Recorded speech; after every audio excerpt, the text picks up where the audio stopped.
Adrien, 48 heures après la victoire de la réserve de Mérignac contre Bléré, bien, quelle est ton analyse de cette rencontre?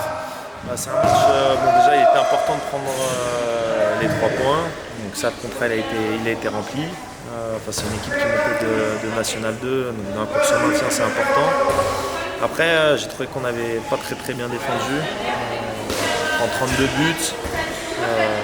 On avait identifié des secteurs, on avait identifié des tirs, enfin, on avait bien préparé le match, mais avec les gardiennes, avec la défense, mais visiblement pas suffisamment vu le nombre de buts qu'on a pris sur la défense placée. Donc c'est vraiment le point négatif. Le point négatif aussi, ça a été notre gestion du 6 contre 5. On a été vraiment en échec.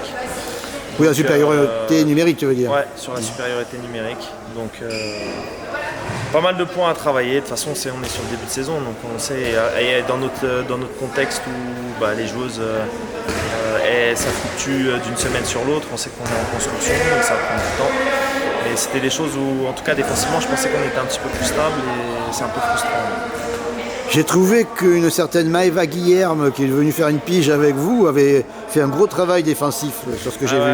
C'était aussi l'objectif et son apport. Elle reprend tranquillement au sein du club.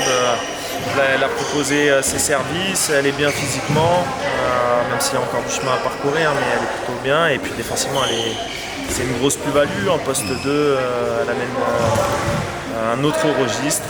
Donc je suis content ce qu'elle nous apporte et de comment ça s'organise dans le fonctionnement. On la reverra donc.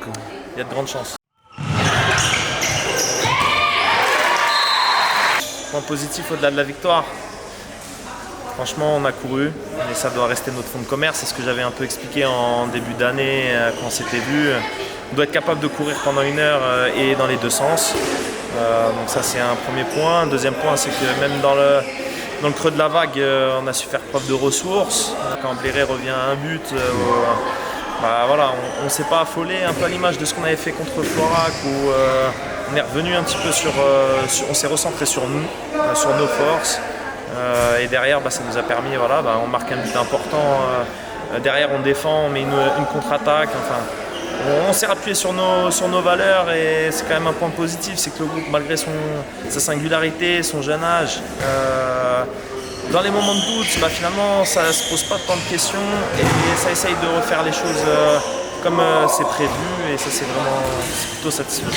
Oui, d'ailleurs par rapport au grand espace, c'est pas un hasard si une ailière comme Alexandra Delbos finit comme meilleure buteuse de l'équipe. C'est pas un hasard. Il y a eu la contre-attaque. C'est l'objectif, et il y a Alex qui score bien sur le grand espace, mais met aussi ses buts et des buts importants sur attaque placée. Il y a Nina pareil qui tient le poste et qui a les situations sur le grand espace. Donc l'objectif de toute façon, que ce soit sur les engagements rapides, sur la montée de balle, sur les contre-attaques, ça doit représenter quasiment plus de 50% de nos buts. Donc, mais si on ne défend pas, on ne les aura pas ces situations. Vous êtes au bout de 4 journées invaincus, 11 points. C'est un bon démarrage. Franchement, quand c'est vu en août, j'aurais signé de suite. Oui. Donc c'est plutôt satisfaisant. Après, on avait vu que sur le début de saison, on jouait tous les concurrents un peu directs au maintien, avec des équipes qui montaient de National 2. Forcément, c'est des matchs qui sont importants à aller chercher, et les filles pour l'instant répondent présent. Après, on va avoir un mode. Là, on a 2 matchs encore en octobre qui vont être assez compliqués avec 2 derbys. Aller à Saint-Loubès, ça va pas être simple, et recevoir Nuos qui est première, qui est habitué, qui est rompu à jouer le haut tableau, ça va être un match compliqué. Et puis après, le mois de novembre, on va jouer des équipes qui sont habituées à jouer le top 5 de N1. Donc il faut prendre les points quand on peut les prendre, et puis se maintenir le plus tôt possible, ce qui était annoncé dès le début.